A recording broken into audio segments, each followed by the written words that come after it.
All right, today we're going to dive into a really beautiful metaphor from the Śrīmad Bhāgavatam, one of the most ancient spiritual texts out there. It actually describes itself not as a book, but as a very special kind of fruit. So let's get into it and see what that's all about.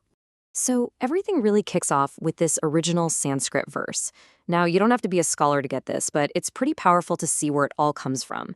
This one verse, well, it holds the entire idea we're going to unpack today. And here's what that translates to. It's basically an invitation. It's asking us to relish this text, calling it the mature fruit of the desire tree of Vedic literatures.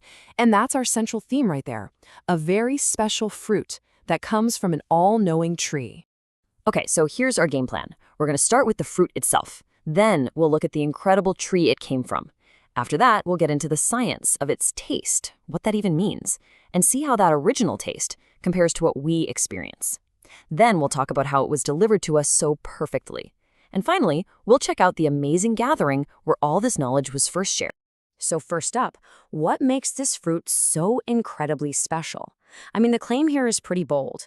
This isn't just some other piece of wisdom. No, it's presented as the absolute essence, the cream of the crop of all Vedic knowledge. So the text itself says it's the culmination, the ripened fruit, the cream of this enormous library of literature. It's described as transcendental, which means it's talking about a reality that's beyond our day-to-day experience. You can think of it as the most powerful, most concentrated product from a giant, ancient tree of knowledge. Okay, so if the Bhagavatam is the fruit, what about the tree it grows on? Well, that brings us to the Vedas. The Vedas are often compared to something called a kalpa-taror, which is a desire tree. And the idea is just so cool. It's a tree that can give you anything you want, but in the form of knowledge. It's said to contain the blueprint for literally everything knowable, whether you're looking for material success or spiritual enlightenment. And just look at the sheer scope here. This is what's so amazing. We're not just talking about philosophy. This desire tree has branches that cover everything from social and political science to economics, military strategy, medicine, physics, you name it. But at the very top of that tree, holding the sweetest fruit, is the path to complete spiritual realization. And that fruit is the Bhagavatam. Now we get to what might be the most fascinating part of all this, the juice of the fruit. This is where we get into the concept of rasa, and it's the key to understanding why this knowledge is meant to be relished, tasted, not just read and understood with our brains. Rasa is a Sanskrit word that means taste or a spiritual mellow. Really, it refers to the unique flavor of any relationship, any emotional exchange.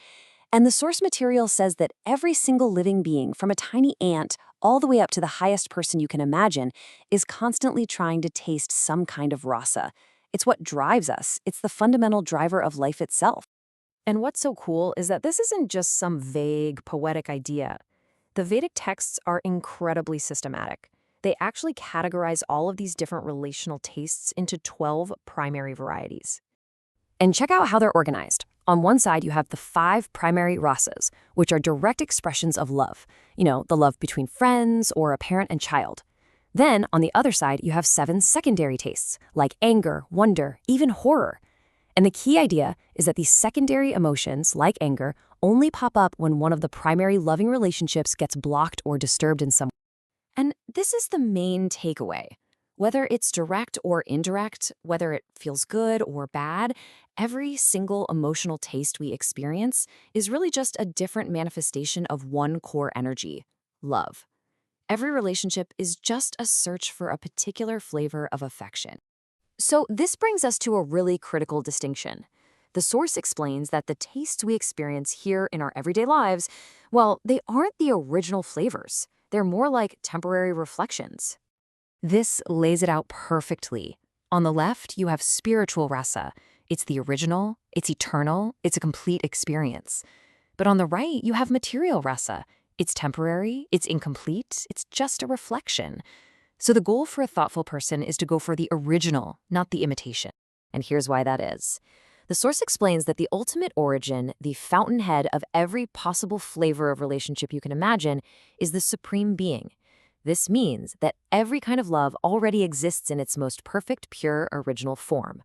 Okay, so we have this perfect fruit containing the most sublime taste imaginable. But how in the world did it get from the tree to us? Well, the delivery system is considered just as important as the fruit itself. It's explained that this fruit was passed down very, very carefully through an unbroken chain of teachers. This is known as a disciplic succession, and the whole point is to make sure the knowledge gets to us without change or disturbance, so that its original flavor and potency are perfectly preserved. Now here's another beautiful layer to this whole metaphor. The name of the person who first spoke the Bhagavatam, Śukadeva, well, it's really significant, because Shuka is the Sanskrit word for parrot. And this is where that parrot idea gets so cool. There's an old saying in India that a ripe fruit that's been pecked by a parrot's beak actually becomes even sweeter. In the same way, Śukadeva, the speaker, didn't just robotically repeat the text he heard. As a fully realized soul, he presented it in a way that actually enhanced its taste, making it appealing and easy to digest for everyone, guiding them step by step. And finally, let's just touch on the setting where this incredible fruit was shared.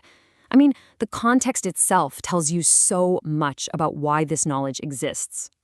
This text was first presented during a huge gathering of sages in a holy forest. And get this, they had all come together to perform a ceremony that was scheduled to last for 1,000 years, all for the benefit of the entire world. The most important point here is their motivation. They weren't in it for themselves. They weren't trying to get personal power or fame.